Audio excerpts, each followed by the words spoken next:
Tamil and Malayalam are little difficult languages, so there will be tongue twisters. Please by heart or remember, try to remember any part of the terminology for your prelims examination, okay? That is the way how you should study. Take a side heading Tamil literature. Tamil literature. See, this Tamil literature was outcome of 3 Sangams. Listen to this very carefully. What do you mean by Sangam? Sangam means a conference. This was the conference attended by Tamil scholars. I'll dictate, don't worry. Please listen to the explanation. So, this Tamil literature, during this period, post-Mauryan period, whatever Tamil literature has been produced, it was the outcome of how many conferences? 3 conferences. And these conferences were attended by whom? Tamil scholars. And all these 3 conferences were held at Madurai. Madurai was the capital of which Tamil kingdom? Yes, it was the capital of Pandya kingdom. Please take these facts. The Tamil literature that was produced, the Tamil literature that was produced during this period, the Tamil literature that was produced during this period was the outcome of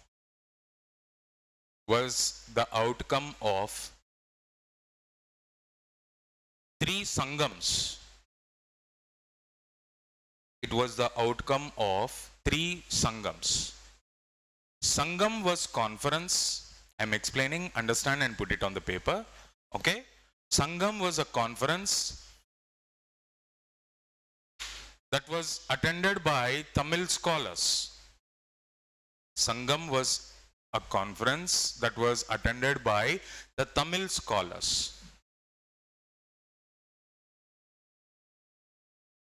During this period, next statement, during this period,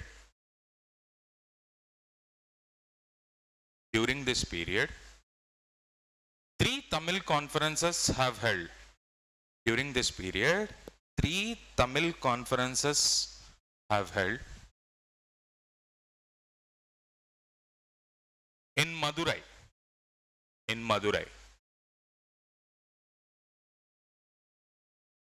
In Madurai, the capital of Pandyas. In Madurai, the capital of Pandyas. Okay?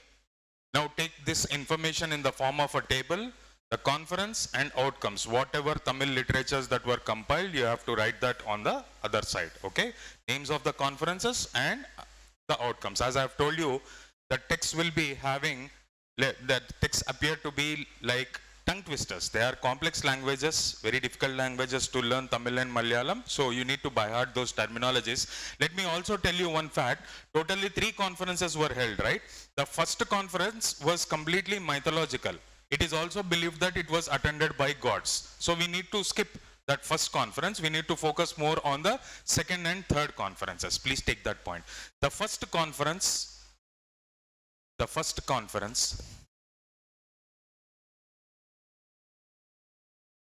was mythological. The first conference was mythological.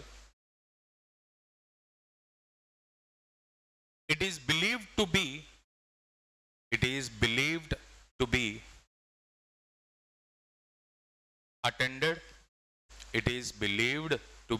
attended by the gods. It is believed to be attended by the gods. The second and third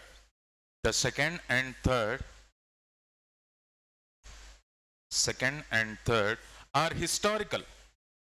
Second and third are historical. Okay? Take this in the form of a table in horizontal way.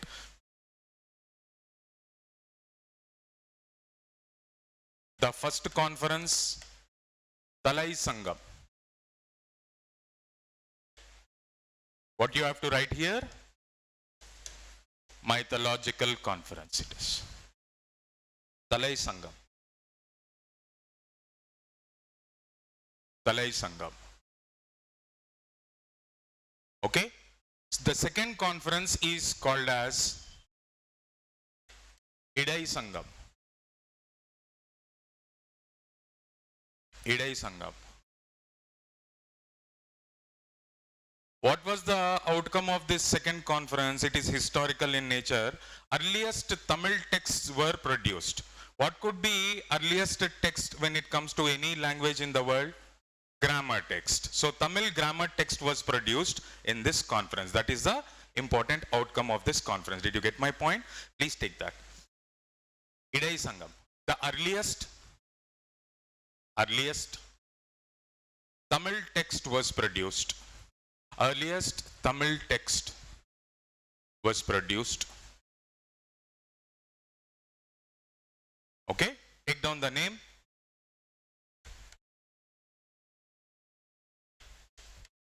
Tolkappiyam, written by Tolkappiyar. It is the Tamil grammar text.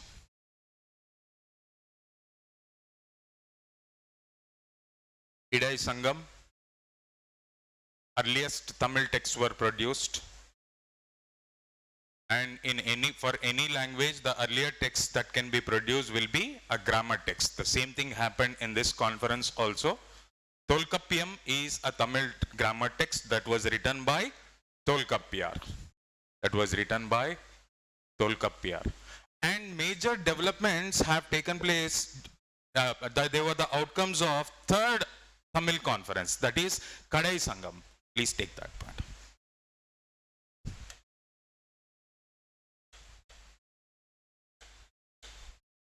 Kalai, Idai, Kadai. Kadai Sangam. Third conference. Okay? Major literary developments have taken place here. Please take that one. Major literary developments have taken place here. Major literary developments have taken place here. As I have told you in the previous class, who is considered as the most favorite god of Tamilians? It was Muruga. So a text was written on him. Take it down.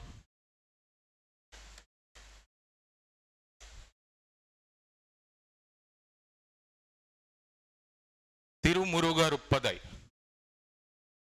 written by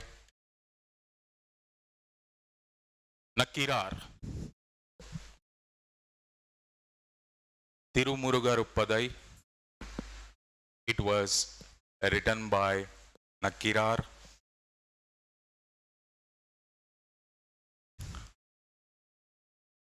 Right there briefly. What is this about?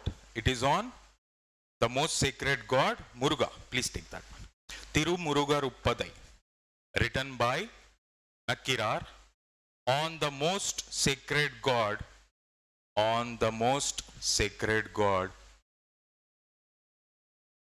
Muruga. On the most sacred god, Muruga. Okay? Like how Arthashastra is famous when it comes to Sanskrit language, it deals with statecraft. For Tamilians also, there is a very important text which is considered as a Bible, and it is called as Tirukkural.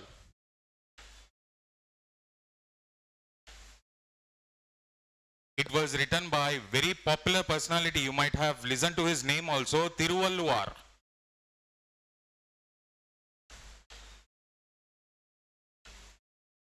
Please take that point. I'll explain what is the content of this text. Tirukkural, written by Tiruvalluvar. Tirukkural was written by Tiruvalluvar.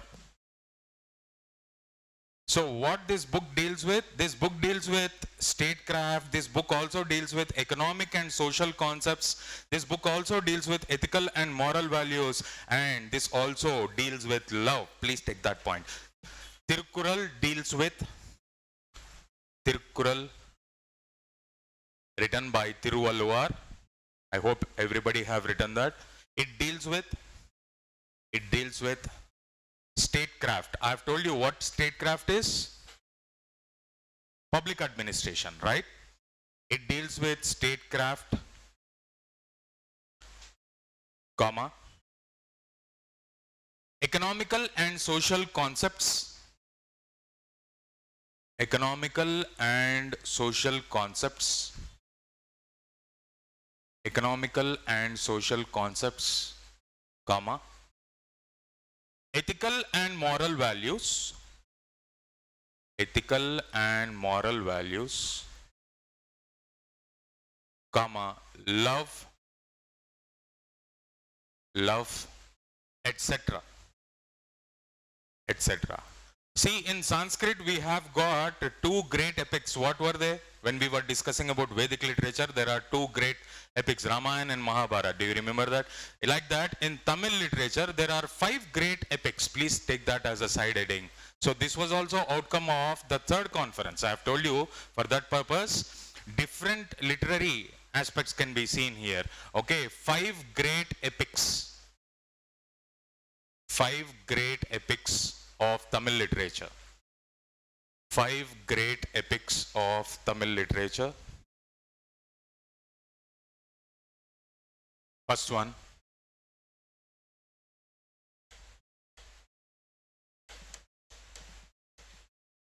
Silappatikaram. Second one,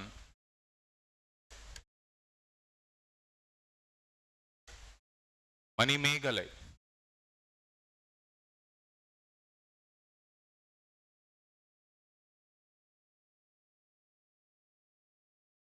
Kundalakesi.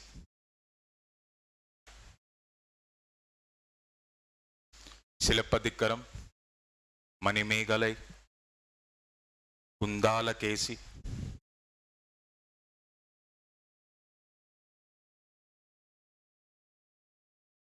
Sivaga Sindhamani.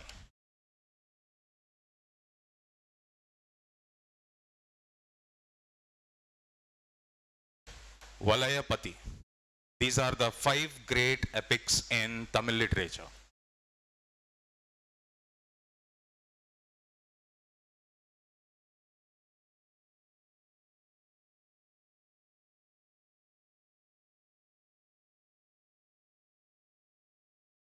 Okay? See, the first book was on goddess of chastity. Who is considered as goddess of chastity? All that point also we have discussed earlier. It was Kanaki. Please take that point. Content.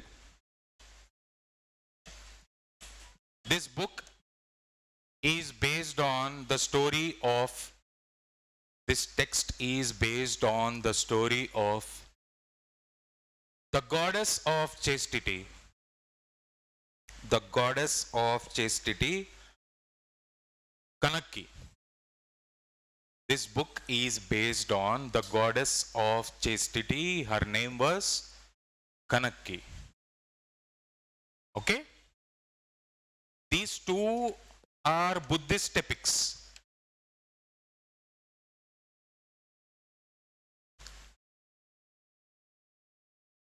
Goddess of chastity, Chastity.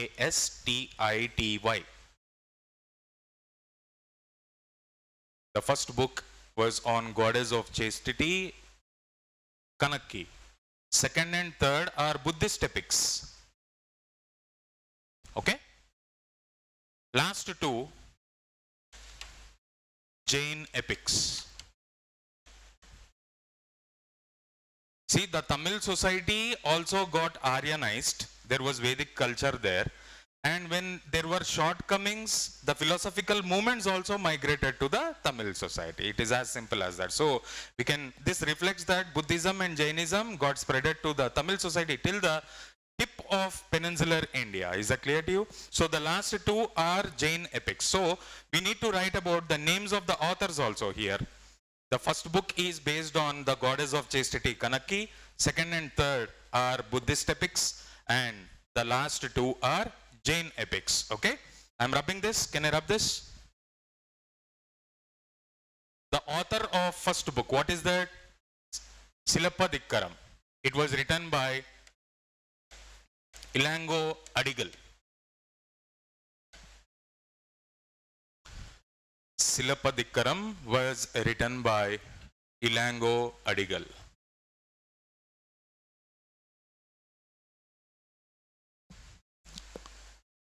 Okay. Next is Buddhist epic. What is its name? Manimekalai. It was written by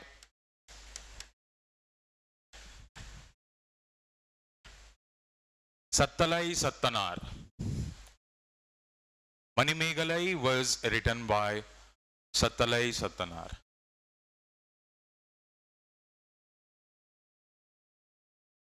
What is the third one? It is also a Buddhist epic. Kundalakesi. It was written by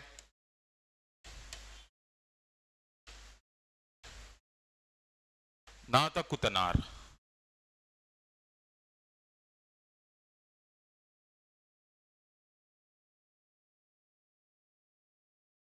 Right? The next one is Jain epic. I have told you Sivagasinda It was written by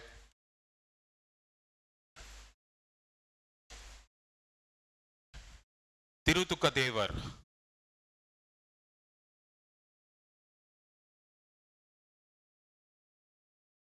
Very important points there. Every time UPSC asks at least one question based on Tamil society or Tamil literature, either in mains or preliminary examination. So you cannot miss this topic. You need to by heart them well, right? And the last is also Jain epic. I have told you it was written by a group of Jain scholars, not a single person. Please write it in the same manner. Valayapati was written by group of Jain scholars. Valayapati was written by group of Jain scholars. So totally 3 conferences were held and it was attended by Tamil scholars. Outcome was massive Tamil literature. See, these are all important and many hundreds of texts have come out because of these conferences. These are very important.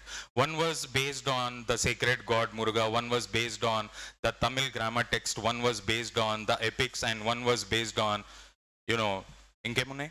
What else is there? So different aspects of different literary aspects we can see. So this is all about the Sangam literature. It is popularly called as Sangam literature. End with that statement.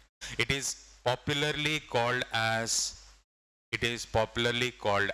Sangam literature. This literature is also popularly called as the Sangam literature. Okay? So we are done with this topic. The next subtopic that we need to discuss under this post-Mauryan era is economical conditions. Very, very important and interesting topic. Please take a side heading. Economical conditions of post-Mauryan era. Economical conditions of post-Mauryan era. Economical conditions of post-Mauryan era. See, one thing that strikes to mind when it comes to economical conditions of post-Mauryan era is that there was a prosperous international trade between India and Rome. Indian products had a very great demand in Roman market. Is that clear to you? And this great Roman Empire, do you know any great ruler who is responsible for the establishment of this great Roman Empire? Do you know his name? You might have heard. Julius Caesar. Have you heard his name? Julius Caesar. Do you know his importance? He is considered as father of leap year. Because of him only, today we are observing leap year. And the month of July is also attributed to him. And apart from that, he is considered as the earliest person in medical history who was brought out of his mother's womb by cutting her womb. This is popularly today called as Caesarean operation. Do you know that? Caesarean operation means not using scissors. So this person was born out of that procedure and it is popularly called as Caesarean operation. These are all facts related to general knowledge. You need not write that. So India had a prosperous international trade with Rome. Please write that point. India had a prosperous international trade with the great Roman Empire. India had a prosperous international trade with great Roman Empire. What is the second point that you need to write? Many products from India had a great demand in Roman market. So it was important for Romans to trade with India, but not for Indians to trade with Romans. Is that clear to you? Please write that point. It is a fact. Many Indian products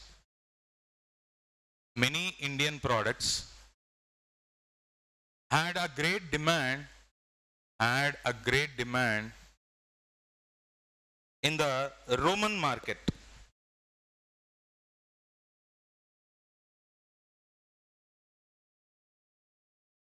Indians were getting benefited.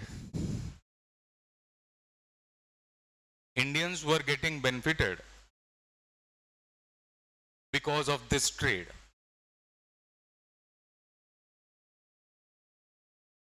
This trade was more important for Romans. Indians were getting benefited because of this trade, and this trade was more important for the Romans. And you know what?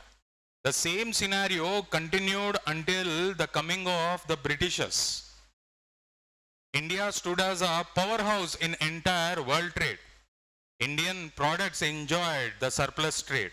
And this continued for several centuries. India showed an example of how the trade has to be continued, but how the trade has to be carried out. Because of the exploitative policies of the Britishers, what happened by the time of 1947? Indian economy that was so prosperous once upon a time, it became a moth-eaten economy.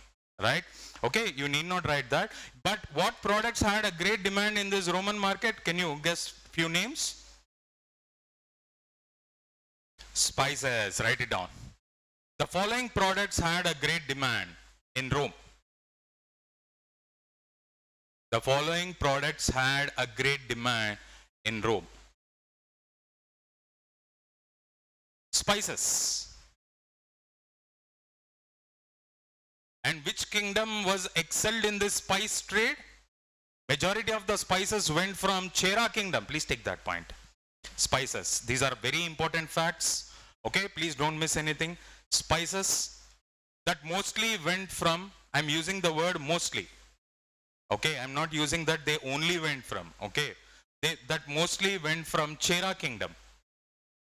That mostly went from Chera kingdom. What else had a great demand in Roman market? Indian cotton textiles. Indian cotton that mostly went from Chola and Satavahana kingdoms. Please take that point. Indian cotton that mostly went from the Chola and Satavahana kingdoms. Indian cotton that mostly went from the Chola and the Satavahana kingdoms, right? Indian pearls also had a very great demand in Roman market, and these pearls mostly went from Pandyan kingdom. Please take that point.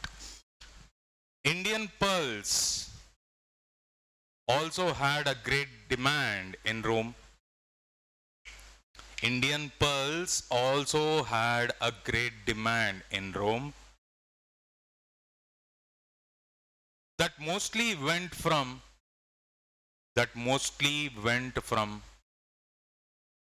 Pandya region.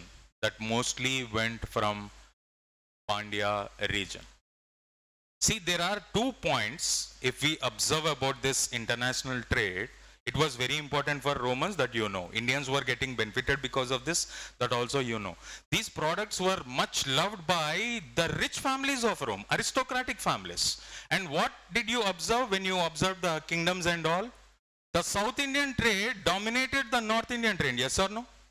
And today also it is same scenario. Indian economy is dominated by the southern states. If you take the recent socio-economic survey also, if you compare the GSDP of South states with that of the GDP of India, you will only realize that Indian economy is dominated by the South states. Please take that point. These products these products were much loved by these products were much loved by the aristocratic families, rich families. These products were much loved by the rich families or aristocratic families of Rome. Were much loved by the aristocratic families of Rome. Also, please write that point, it is a valid point. The southern trade dominated the north trade. The southern trade dominated the northern trade. The southern trade dominated the northern trade. So we have understood that there was a very prosperous international trade, and we have understood what were the economical conditions, the trade conditions, and we have understood what products had a great demand. We should also study what were the factors that gave boost to this international trade. That is very important. Factors that contributed for this prosperous international trade. Take that as a side heading. It is very important for your mains examination. The factors that contributed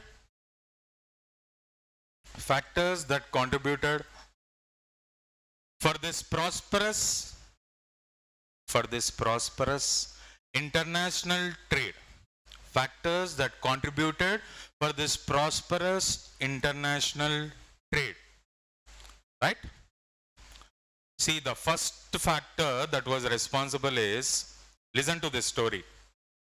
There was a Greek sailor and navigator. His name was Hippalus. And this person was given a task by Egyptian ruler to explore the sea routes in Arabian Sea. You all know where is this Arabian Sea. So in that context, this person was the earliest person in entire world to discover the direction of monsoon winds. That gave a great boost to the sea navigation. Until then, people used to sail along the shoreline. They never used to travel in the mid-seas because they never know what would happen in case of strong storms or cyclones. When they happen, how to travel, they do not know. It was always a risky job. So when this person had discovered the direction of the monsoon winds, you might have seen in the movies, people innovatively, they started putting this flag post, huge flag post, they tie a cloth, and this will drive the ship in the direction of the winds. So it became easy to travel on the mid-seas, and lot of time was saved, lot of money was saved. This gave a great boost to prosperous international trade. Did you get my point? Please write that points. A Greek navigator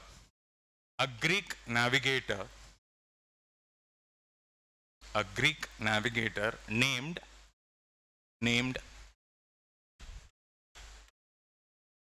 Hippalus, a Greek navigator named Hippalus, was given a task. A Greek navigator, Hippalus, was given a task of exploring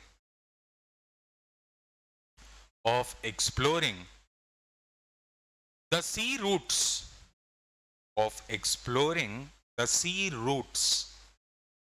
in Arabian Sea.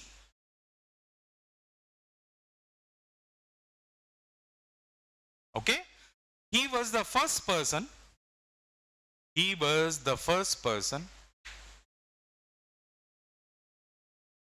to discover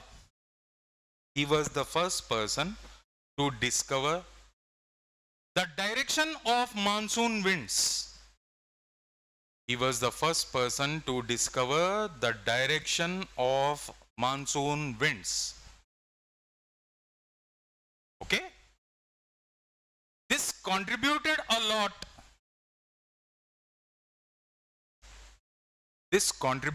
lot. To the sailors in mid-seas and oceans, in the mid-seas, to the sailors in the mid-seas This contributed a lot to the sailors in the mid seas. Until then,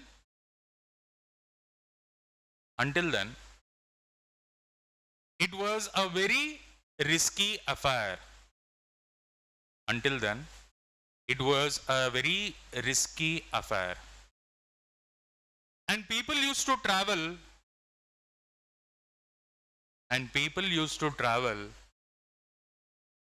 along the shore. People used to travel along the shore. This discovery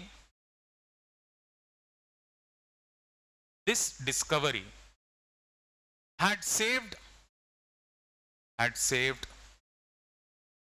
lot of money and time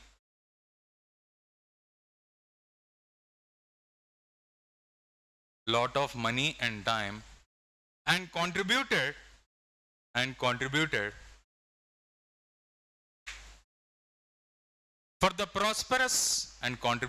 for the prosperous international trade.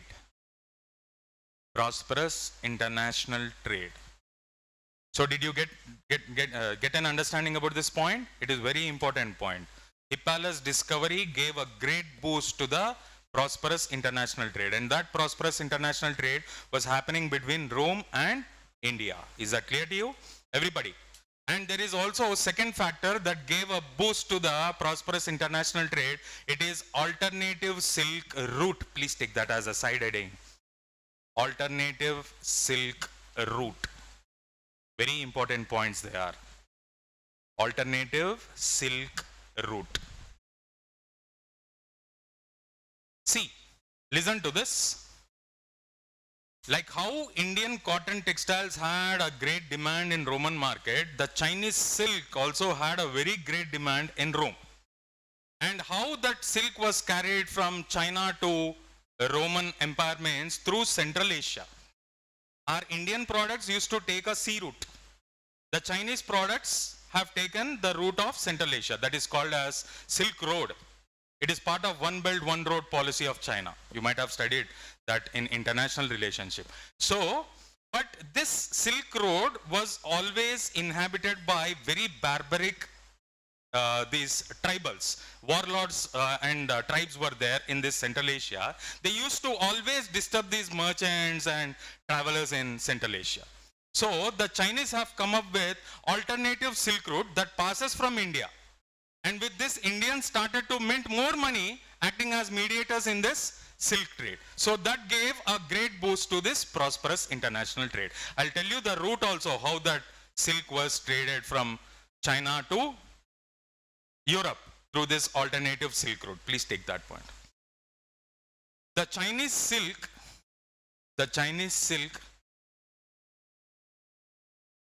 had a great demand in Roman market.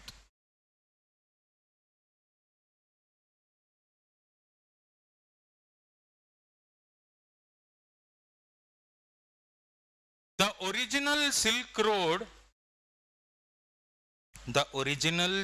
Road passes through Central Asia.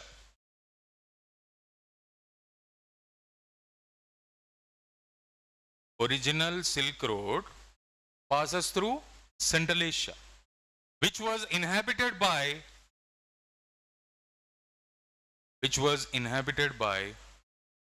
barbaric tribes.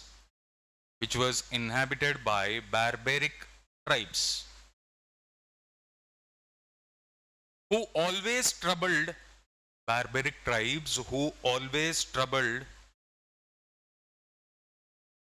the merchants and travelers.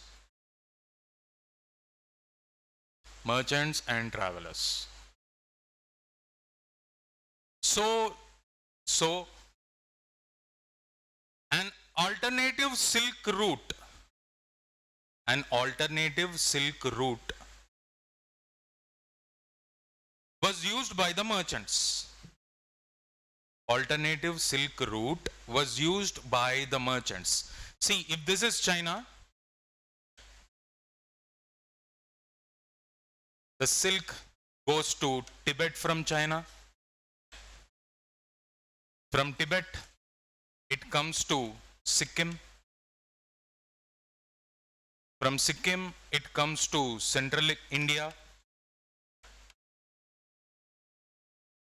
From central India, it comes to the west coast. And what we have here in the west coast? Arabian Sea. And this connects to what? Red Sea. And what we find here in Red Sea, at the tip of the Red Sea today, there is Suez Canal. Do you know this Suez Canal? But at that point of time, there was no canal. There was a land area for 160 kilometers. Today it is found in the form of Suez Canal. When you cross this, you find Mediterranean. Other side of Mediterranean is nothing but Europe. So this was the alternative Silk Route. Take it up.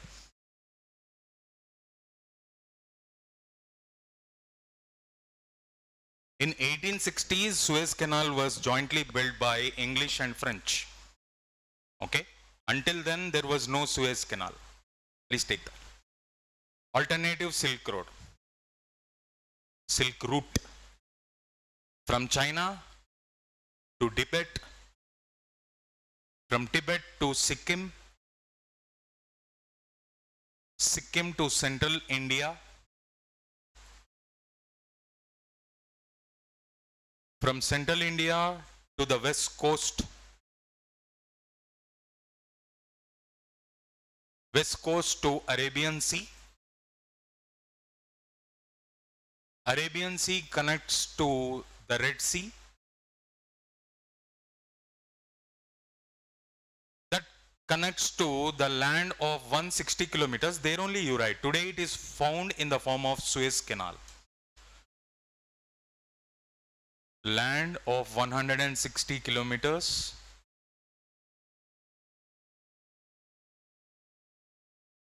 Today it is found in the form of Suez Canal.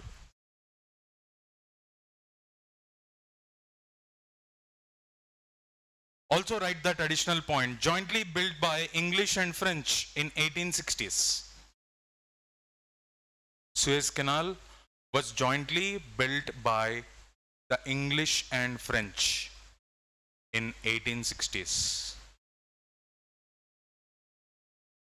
In 1860s, jointly built by English and French. Okay. So what happens when you cross this land mass of 160 kilometers? You'll touch the Mediterranean, right, that point. After that, it leads to Mediterranean Sea. What is on the other side of Mediterranean Sea? Europe. Most of which was under the control of Great Roman Empire. Okay. The other side of Mediterranean. The other side of Mediterranean is Europe. Other side of Mediterranean is Europe. Okay. Did you get an understanding how they have diverted their goods and how Indians are getting benefited because of this alternative Silk Road? They are acting as mediators. Please take that point. Indian merchants means they used to buy from the Chinese, they used to sell to the Romans. Okay? Indian merchants acted as mediators. Indian merchants acted as mediators in this alternative Silk Route. Alternative Silk Route, and they enjoyed more and more profits. And they enjoyed more and more profits. See, until now, see, you will learn this as part of module 2, Art and Architecture. Usually a common feature is that kings will be patronizing the art and architecture. They'll be contributing towards art and architecture. With this prosperous international trade, we can see a new feature in the society where merchants are also contributing much to the art and architecture. So a rich architecture, art and architecture was also born. Write that point. The rest of the facts you can learn in the module 2. I'll give you the facts here itself. You'll get an understanding, okay? Until now, we have been seeing, please understand and write. Until now, we have been seeing the kings encouraging art and architecture. Until now, we have been seeing the kings encouraging the art and architecture. With this prosperous international trade,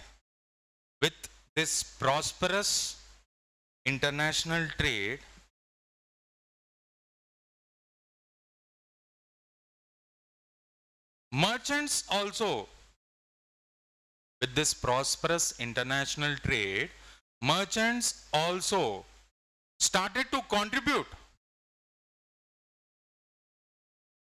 Merchants also started to contribute towards art and architecture.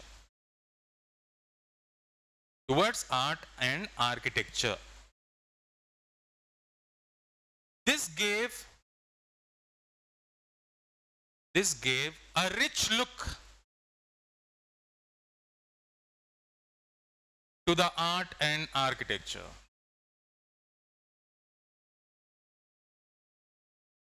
Also write these facts, they are very important. You can learn about the rest of the facts related to that in module 2, more in detail, okay? 3 schools of art emerged during this period. 3 schools of art. School of art means a benchmark which is followed in entire region by all the kingdoms and dynasties, okay? 3 schools of art emerged during this period. 3 schools of art emerged during this period. Write down the names, just names. Gandhara School of Art, Madura School of Art, Amaravati School of Art. Very, very important for your art and culture, this topic. You'll learn the characteristic features in the module 2, okay? So this was the outcome of the conditions that prevailed during post-Mauryan period. 3 schools of art have emerged: Gandhara School of Art, Madura School of Art, and Amaravati School of Art. You know the regions also. Madura is in Uttar Pradesh, Gandhara encompasses. Its geography always changed, and Amaravati is in Andhra Pradesh, right? And coming to, see, we have discussed so much about this prosperous international trade. What is the basis? What are the evidences related to that prosperous international trade? Many reference materials are there related to this prosperous international trade that existed between Rome and India, particularly during that period. We need to go with the important ones. Please take down the sources. The sources that have a reference. The sources that have a reference of the prosperous international trade. The sources that have a reference of prosperous international trade.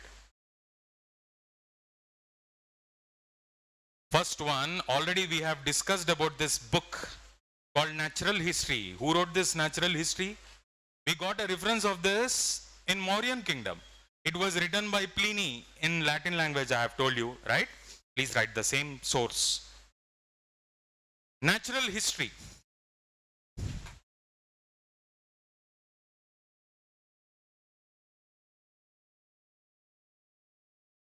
It was written by Pliny the Elder. Natural History was written by Pliny the Elder in Latin language. In Latin language. I'm giving you this additional information. He was in the court of ruler Vespasian. Please take that. He was in the court of Roman king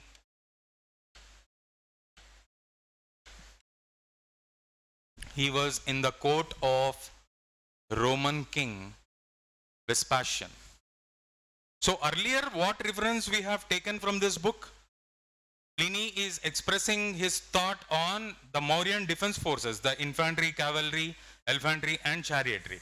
And when it comes to this topic, there are references related to prosperous international trade. I'll tell you, in this book, we find a letter that was written by Pliny the Elder to the Roman Emperor Vespasian. In this, he is asking or requesting the Roman Emperor to immediately stop trade with India. Please write that point. I'll explain the reasons behind. In this book,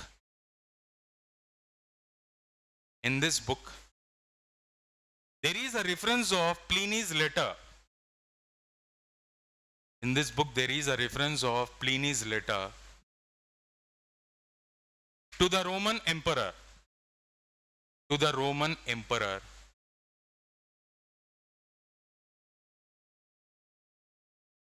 Requesting him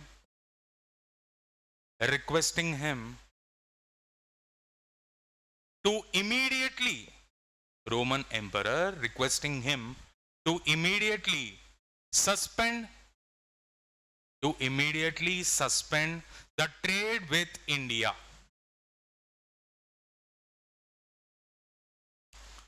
The trade with India. Okay.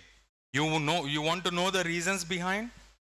See, the reasons are, there are two reasons. One reason is that every year, in the name of this prosperous trade with India, lakhs of Roman coins are getting diverted to Indian soil. So Rome was falling in trade deficit and India is rising in trade surplus. That was a threat to the economy of Rome, not to India. This was one reason. The same letter, he also expresses about his opinion to the Roman Emperor. He says that cotton textiles, transparent cotton textiles are coming from one of the ports in India, and we are unable to see our women wearing these transparent textiles that were coming from India. India was so liberal society at that point of time. Wearing transparent clothes was not a problem in India. They were well manufactured in India, but it was problem in Rome at that point of time. Now, the condition got reversed. Okay, please write that point. So those cotton textiles, according to the scholars, they were going from one of the ports of Shatavahana emperors in Andhra Pradesh named Koduru in Krishna district. Okay, please take that point. You need not write those facts. They are important for regional history, but I've given you an insight of that. Two reasons. Every year, thousands of Roman gold coins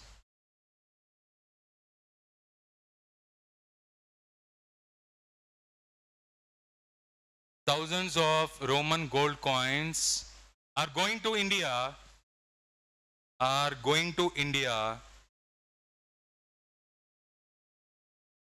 in the name of trade.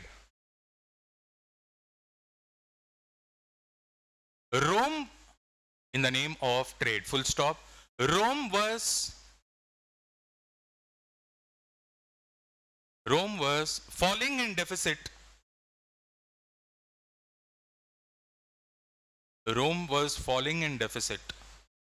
And India was enjoying the surplus.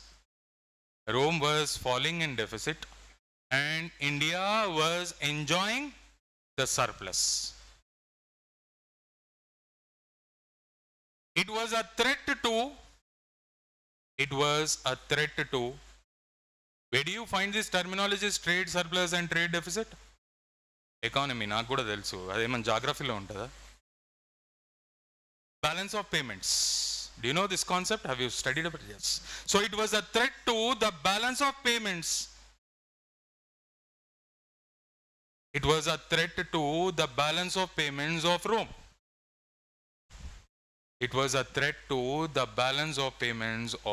So this is one reason. Also write that second reason. It is also a valid reason. It is found in the same book, same letter. Pliny also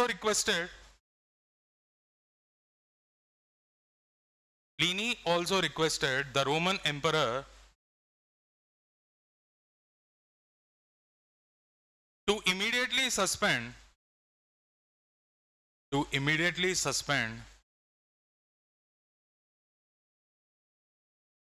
the transparent cotton textiles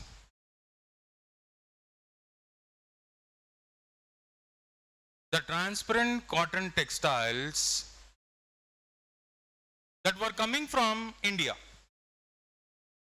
Transparent cotton textiles that were coming from India. He expresses that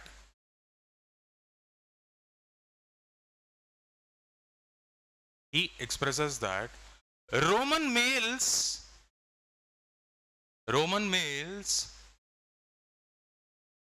are feeling shameful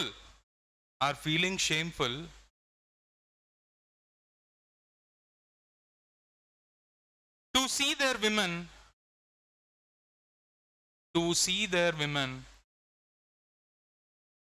in those textiles.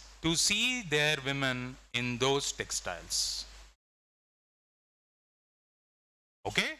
So what you have to write in the concluding statement here, the above points express or they conclude that there was a prosperous international trade. Yes or no? Write it down.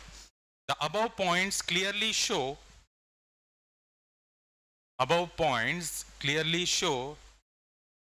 that there was a prosperous international trade. Above points clearly show that there was a prosperous international trade. Okay? This is one important source where we have direct reference of international trade and indirect reference also. Okay? There is another text. We do not know the name of the person who compiled this text, but it is a very popular text. It is called as Periplus of Erythraean Sea. It was written in Greek language. Undoubtedly, it is considered that a Greek sailor only had written that, because he wrote about several exploring paths. He wrote about several navigating paths that he explored. There is also a reference of Hippalus path that he explored in Arabian Sea, and he also expressed several ports in peninsular India. So these also, there were several ports in peninsular India. In which country do you have so many ports where there is prosperous trade in that country? So this also shows that there was a prosperous international trade. Please write it down. Second important source, Periplus of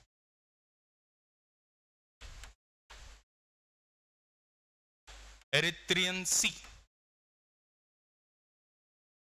The Periplus of Erythraean Sea. Written by anonymous, means we do not know who actually wrote that. Written by anonymous Greek sailor. Anonymous Greek sailor, which has got reference of different sea routes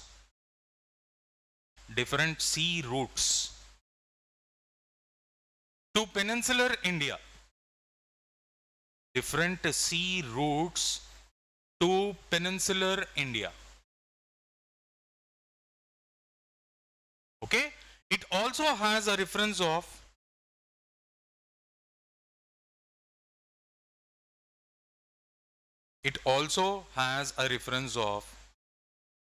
the navigation of Hippalus.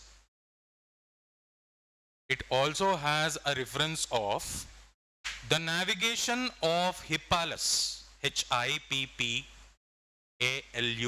Hippalus. This book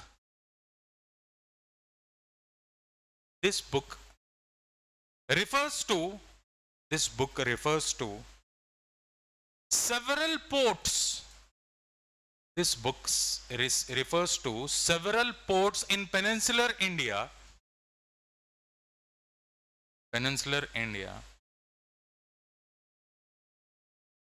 That were under the control of South Kingdoms. that were under the control of South kingdoms.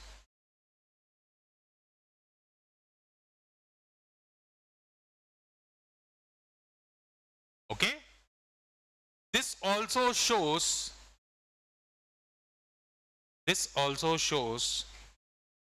that there was a prosperous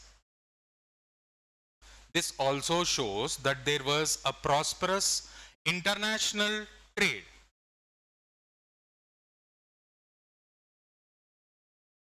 When you find more number of institutes in any one particular locality, it shows that it is a hub for the aspirants who are appearing for government exams, like Ashok Nagar. In other regions, you do not find so many institutes located side by side, yes or no? So like that, when so many ports are located in one particular area, what it concludes? Trade. International trade, that's it. Did you get an understanding about that? So this is about the economical conditions. Now we need to discuss about the religious conditions also. Please take a side heading, religious conditions that prevailed during post-Mauryan period. Religious conditions. Religious conditions.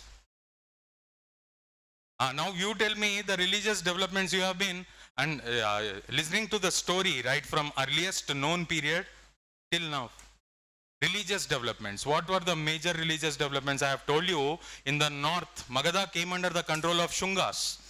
And Shungas were Brahmins. So there was a revival of Vedic religion once again. That was one important religious development. Please take that point. With the Shungas and Kanvas coming to power, Kanvas were also Brahmins, okay?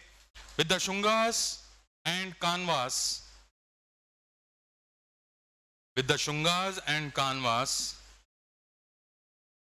coming to the power,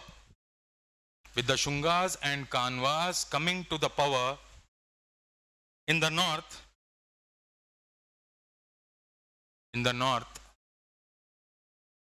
there was a revival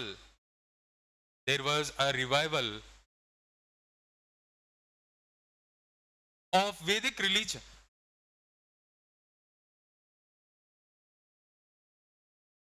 There was a revival of Vedic religion. Okay? And what about other religious development? Just think, try to think, look at the time period, what could have been other religious development. This is clear that there was a revival of Vedic religion. What was the other religious development? When it comes to other philosophies, think logically. I'm giving you time. Gurtochinda? Can you recollect? Other religious development related to some other philosophy. Very important one. That also happened during this period only.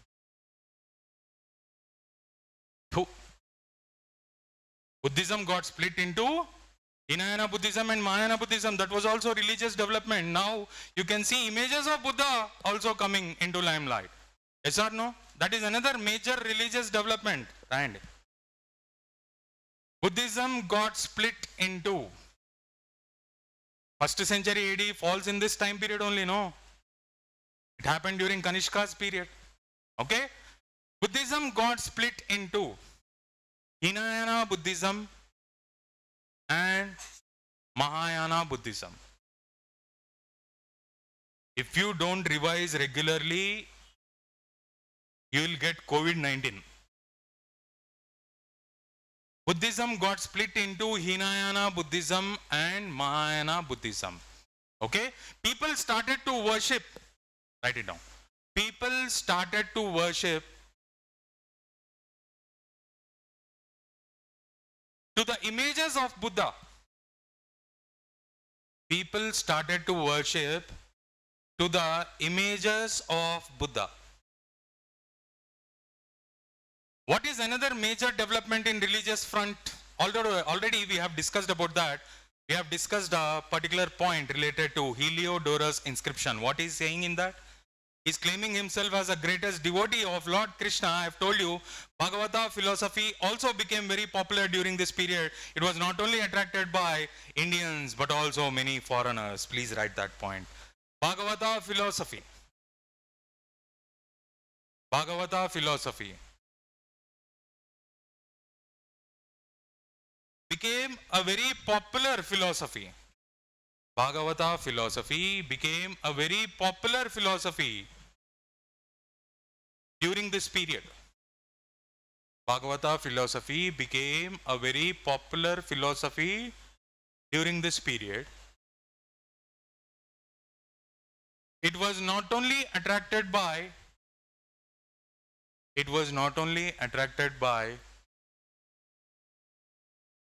many Indians, but also foreigners. It was not only attracted by many Indians, but also foreigners. What is this Bhagavata philosophy? It is a tradition of worshipping to Krishna and his relatives, who are considered to belong to the Yadu tribe of Vrishni clan, and they are originally from Madura. And these people have permanently migrated and settled in Dwaraka of Gujarat. And there are two fundamental things in this Bhagavata philosophy. It outrightly promotes bhakti. Do you know this bhakti? Self-surrenderance in front of the God, or self-devotion to the God. And the second thing that is promoted by this Bhagavata philosophy is ahimsa. Okay, please take these points.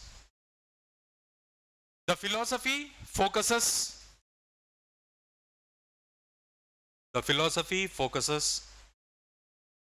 on worshipping to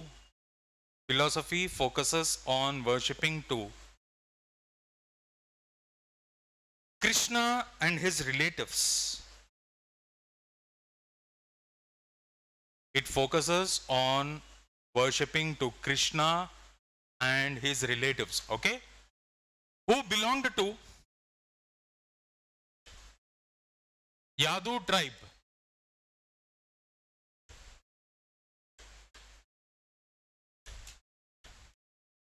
Vrishni clan, who belonged to Yadu tribe, Vrishni clan, originally from Madura, Uttar Pradesh. Originally from Madura, Uttar Pradesh.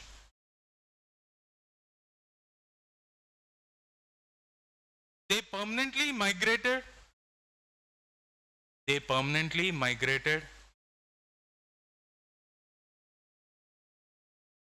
and settled in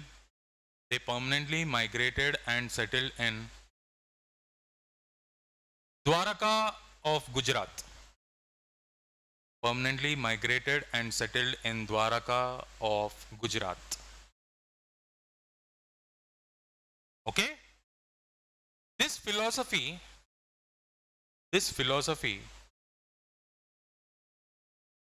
outrightly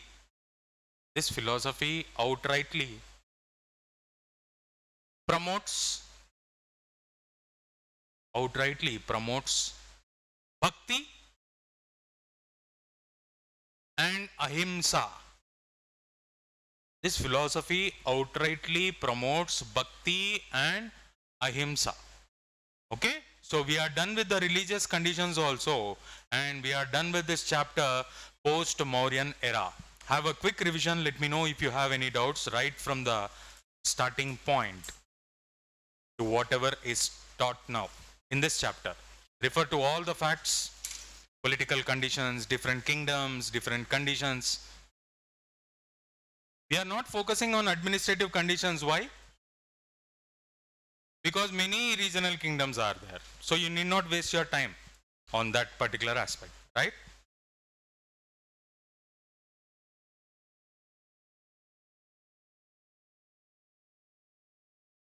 Have you checked this APPSC Group 2 preliminary paper? Please check. Whatever chapters we have completed until now, directly 3 questions have come from that. You only check. Okay?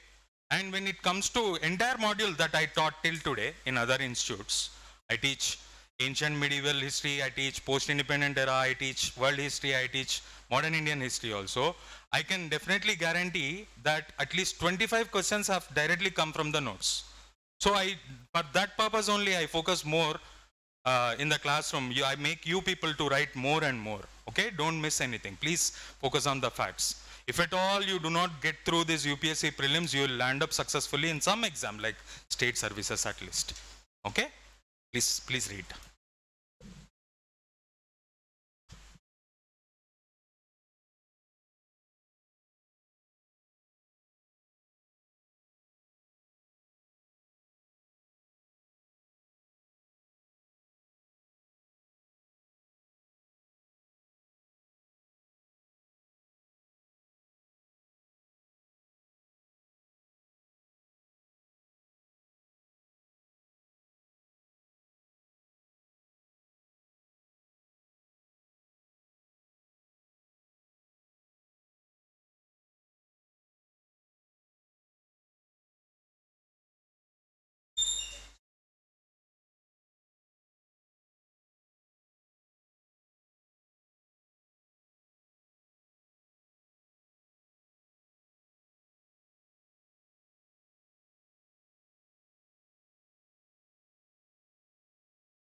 Okay, have you checked the points? Do you have any doubts? Shall we move on to the next chapter? The age of Guptas. Take a heading. I'll just give you introduction part today, then we'll wind up soon. Okay. Which class you have after this? Age of Guptas. The age of Guptas. The age of Guptas. Take down the time period. It was approximately from 320 to 550 AD they have ruled. They have ruled approximately from 320 AD to 550 AD. They have ruled approximately from 320 AD to 550 AD. Until then, we have seen several regional kingdoms. With the Guptas rising to power, once again we can see a single family rule for some period of time in Indian subcontinent. Take that point. For some period we can see,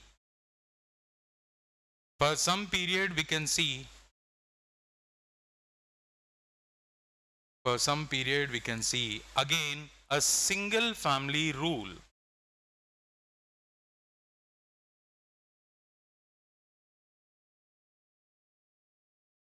Again, a single family rule. When it comes to their origin, see, according to many historical texts and many historical evidences, these people were originally farmers. And these people later have taken a status of Vaishyas. And later they claim themselves as Kshatriyas. All these things were done by bribing the priests. Okay, please take that as a note. When it comes to the origin of Guptas, when it comes to the origin of Guptas, it is believed that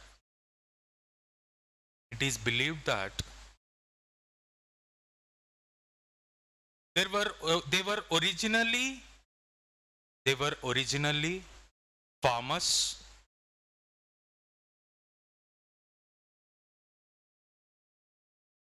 Later they have taken the status of Vaishyas. Later they have taken the status of Vaishyas. And later they claim themselves as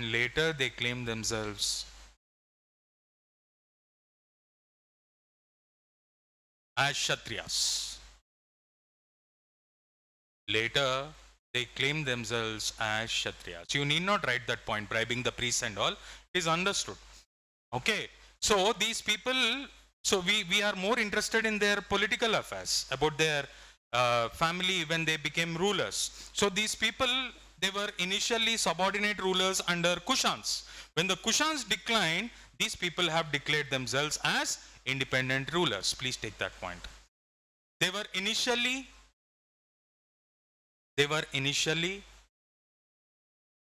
subordinate under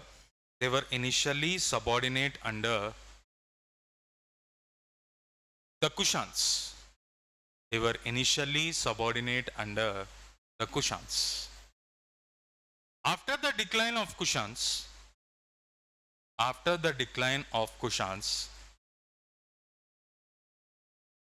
they became independent.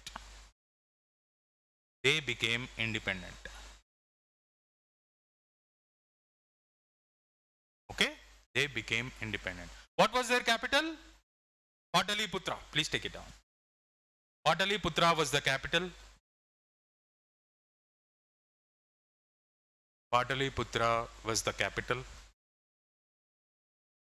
Earliest known rulers, take the names from the board. Earliest known rulers were Sri Gupta,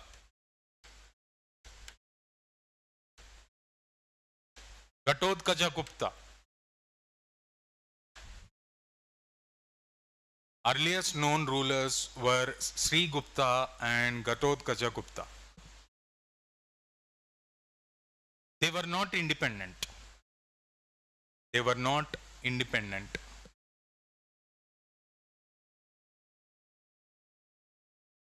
Okay? They were not independent. Though, who is the first independent ruler of this Gupta dynasty? Chandragupta I.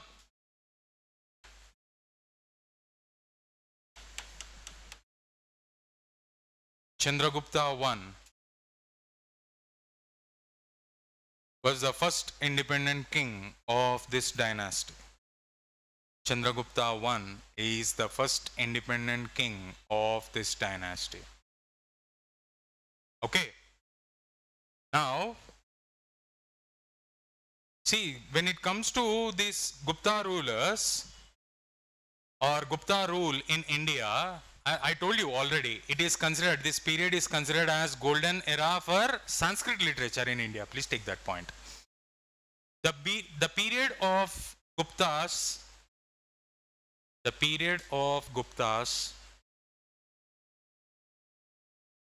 is considered as golden period, the golden period for Sanskrit literature, in the Indian history.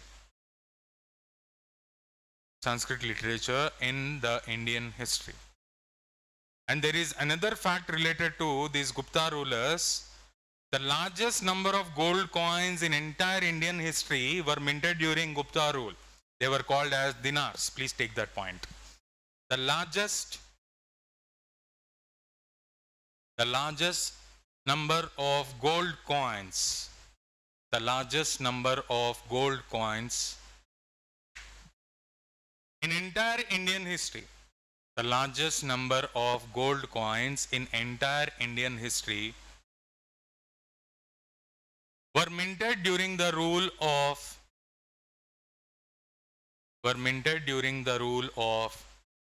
Guptas. Guptas were minted during the rule of Guptas, and they were called dinars. Who introduced these dinars? Kushans, yes. Inspired from denarius, the Roman coins, I have already told you. So they are called as dinars. So for all the single family rules, how we need to focus when with the chapters, with the sources and all, three different types of sources are there to study the history of Guptas.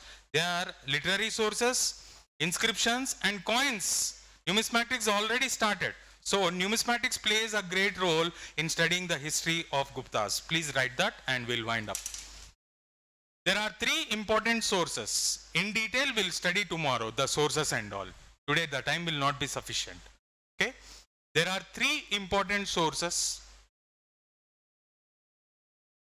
There are three important sources to study the history of Guptas. To study the history of Guptas. Literary sources,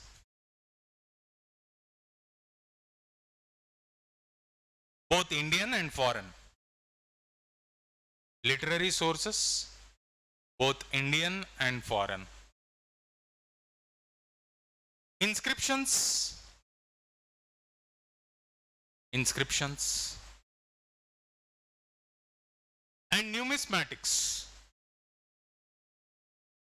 and numismatics. Study of coins. Numismatics. In case of Mauryan history, numismatics did not play a great role. But when it comes to Gupta history, numismatics plays a great role. Please write that point. Numismatics plays a great role in studying Gupta history. Numismatics plays a great role in studying the Gupta history.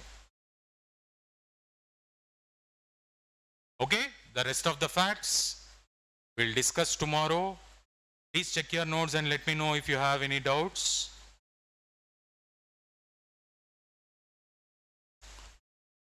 If we complete this Guptas and post-Guptas, we are done with ancient Indian history syllabus. Only thing that you need to focus is module 2. Art, sculpture, paintings, dance forms, architecture. It is a small module, okay? Completely factual it is. If you understand those features, different types of paintings or music forms or dance forms, it is more than enough. Please read and let me know if you have any doubts.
Let me check the questions of this APPSC Group 2 preliminary paper. Whatever chapters we have finished till now, let me pick up those questions only. You'll understand.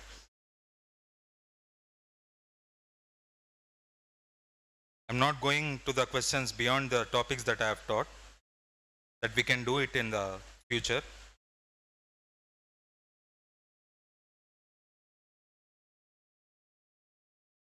Commission has clearly mentioned that it will ask 30 questions from history.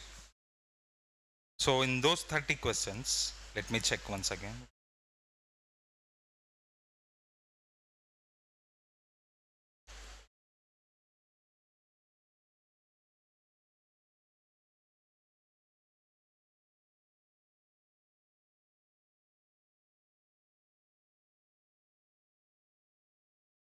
See, which of the following pillar inscriptions of Ashoka? Listen to this question. Which of the following pillar inscriptions of Ashoka states that the land revenue rate of Lumbini was reduced to 1/8? This directly we have discussed in the class. Rumendai pillar inscription. The options are Maski pillar inscription, Rumendai pillar inscription, Kalsi pillar inscription, Vaishali pillar inscription. What is the answer? Rumendai pillar. Directly what we have discussed in the class, that came in the form of a question. This is one question.